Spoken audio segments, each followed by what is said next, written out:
Good morning everyone. Previous lecture में हमने protozoa phylum के अंदर प्लाज्मोडियम वाइवेक्स को डिटेल में डिस्कस किया था। आज के लेक्चर में हम ह्यूमन मलेरिया के बारे में कुछ चीज़ें डिस्कस करेंगे। This is going to be the last lecture under the protozoa phylum. छोटा सा लेक्चर है, लेट अस स्टार्ट। पहले हम टाइप्स ऑफ मलेरिया देखेंगे, बट उसके पहले मैं आपको एक चीज़ बताती हूँ। एक स्टेट पीसेस का PYQ देख रही थी मैं, उसमें एक क्वेश्चन आया हुआ था कि मलेरिया जो है इट इज़ कॉज्ड बाय, उसमें ऑप्शंस दिए थे protozoa, then female anopheles mosquito, मतलब और भी ऑप्शंस थे उसमें। तो जो नॉन बायो स्टूडेंट्स होते हैं वो दे आर ऑफन कन्फ्यूज्ड कि what is the real cause of malaria. तो मलेरिया का जो कॉजेटिव एजेंट होता है it is the Plasmodium which is a protozoan. Mosquito जो होता है female Anopheles, it is the vector of the malarial pathogen. Okay, but causative agent is not the mosquito, causative agent is the protozoan. Okay, मुझे नहीं लगता कि इसमें biology students को कुछ इशू होता होगा। तो डिस्कस करते हैं हम। जो मलेरिया है it is the most destructive disease for man. Okay, wide spread in tropics and सब ट्रॉपिक्स, और टेम्परेट जोन में भी कुछ एरियाज़ में हमको ये देखने के लिए मिलता है। Okay, remember this. Then first one is the tertian, benign tertian और वाइवेक्स मलेरिया। इसका जो कॉजेटिव एजेंट होता है it is the plasmodium vivax. इसमें जो फीवर है वो हर तीसरे दिन पे स्टार्ट होता है और फीवर साइकिल हर तीसरे दिन पे रिपीट होती है। इसमें हमको डेथ जो है देखने के लिए नहीं मिलता है। एक चीज़ और याद रखिएगा कि जो बेनाइन टर्शन मलेरिया है it is the most wide spread and most common form of malaria. Then comes the question malaria. इसका जो कॉजेटिव एजेंट होता है it is the plasmodium malariae. In this fever recurs every 4th day. कुछ cases में हमको देखने के लिए मिलता है that it extends for more than 40 years. Okay, and if it is left untreated it leads to lethal kidney conditions. Then third one is ovale or mild tertian malaria. This is caused by the plasmodium ovale. In this, fever reoccurs every 3rd day just like the benign tertian malaria, but it is not very harmful and it is mainly confined to the tropical Africa. Then comes the malignant tertian malaria. This is caused by Plasmodium falciparum. In this, the fever cycle is repeated every 48 hours. This one is fatal because it affects the brain. Brain का जो capillaries है उसको block कर देता है और it sometimes we see the death in the patients. फिर आता है कोटिडियन मलेरिया। ये कैसे कॉज होता है? जब एक से ज़्यादा प्लाज्मोडियम की स्पीसीज बॉडी में एंटर होती हैं और इन्फेक्शन कॉज करती हैं तो कोटिडियन मलेरिया देखने के लिए मिलता है। इसमें जो फीवर है इट इज़ रिपीटेड डेली। फिर जो मलेरियल फीवर होता है उसका 3 सक्सेसिव स्टेजेस देखने के लिए मिलता है हमको। First one is the cold stage, second one is the hot stage and third one is the sweating stage. Cold stage में क्या होता है? जब फीवर का ऑनसेट होता है, जब मलेरियल फीवर का ऑनसेट होता है तो पेशेंट जो है ही suffers from the severe shaking chill, teeth chatter, जैसे विंटर्स में होता है ना, same, and it last for 20 minutes to 1 hour. Hot stage में क्या होता है? जो बॉडी टेम्परेचर है it rises as high as 41 degree Celsius और 106 डिग्री फ़ारेनहाइट, और हमको एक टेरिबल हेडेक भी फील होता है। This one last for 1 to 4 hours. Then comes the sweating stage. जैसे जैसे बॉडी का टेम्परेचर लोअर डाउन होता है पेशेंट को स्वेटिंग होती है और फीवर जो है it comes down and patient feels comfortable until the next attack. मतलब जब मलेरिया एक बार बॉडी में कॉज हो जाता है तो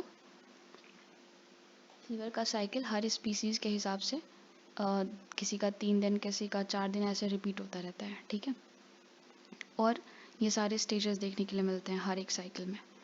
जो मलेरिया फीवर है it occurs when the schizonts in the RBCs burst. जब शेज़ोन्स बर्स्ट होते हैं तो वो रिलीज़ करते हैं मीरोजोइट्स, ओके, एंड मलेरियल पिगमेंट जिसको हम लोग बोलते हैं हीमोजोइन। ये ब्लड प्लाज्मा में रिलीज़ होते हैं मीरोजोइट्स और मलेरियल पिगमेंट, और ये जो हीमोजोइन है it is the actual cause of the fever and the shivering. This is a toxic होता है जो फीवर और शिवरिंग को कॉज करता है। फिर ओरिजिन ऑफ अनीमिया। क्या वजह है कि जब मलेरिया होता है तो anaemia is an inevitable. Malaria erythrocytes को डिस्ट्रॉय करता है। हम जानते हैं कि इरिथ्रोसाइट्स के अंदर मलेरिया ये प्लाज्मोडियम का सेक्सुअल साइकिल कंप्लीट होता है।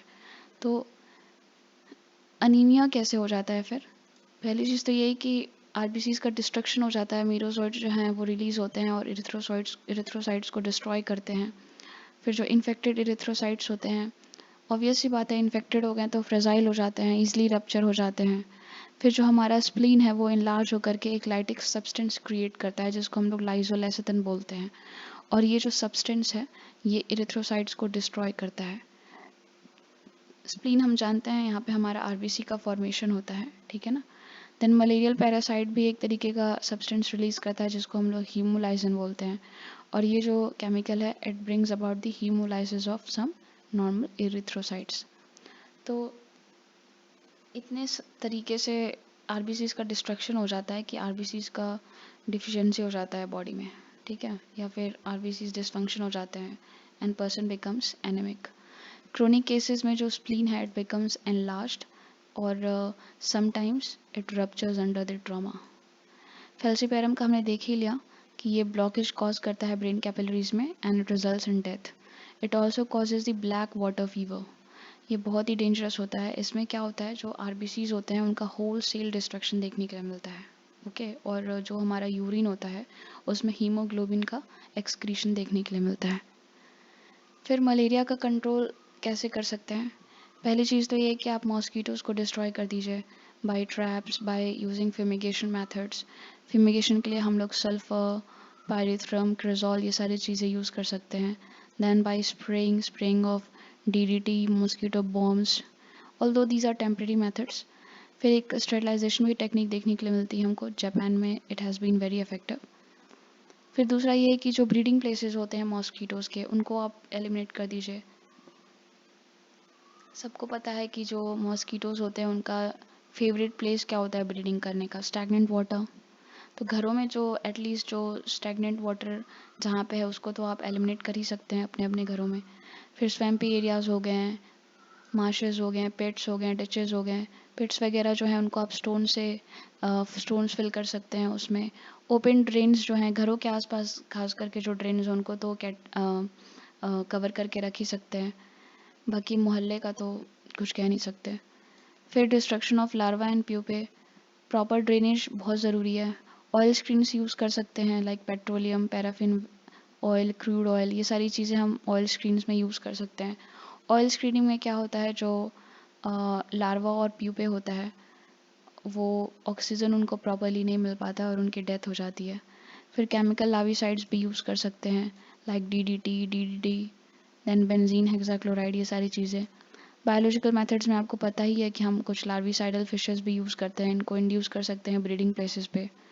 Then prevention of infection, use of some drugs like quinine, paludrine, ये सारी चीज़ें। देन प्रॉपर हेल्थ मेंटेन करके भी हम मलेरिया को कंट्रोल कर सकते हैं। Then use of mosquito nets and anti mosquito creams, ये सारी चीज़ तो हम यूज़ करते ही हैं। तो और भी कुछ मेथड्स होंगे आपको जो पता होंगे एक्स्ट्रा, वो आप कमेंट में लिख दीजिएगा, मेरे लिए भी बेनिफिशियल होगा। तो this was the last lecture of the protozoa phylum. इसके बाद से हम नेक्स्ट लेक्चर से अपना पोरीफेरा फाइलम जो है उसको स्टार्ट करेंगे, ओके। तो मिलते हैं फिर नेक्स्ट लेक्चर में। Till then take care, thank you.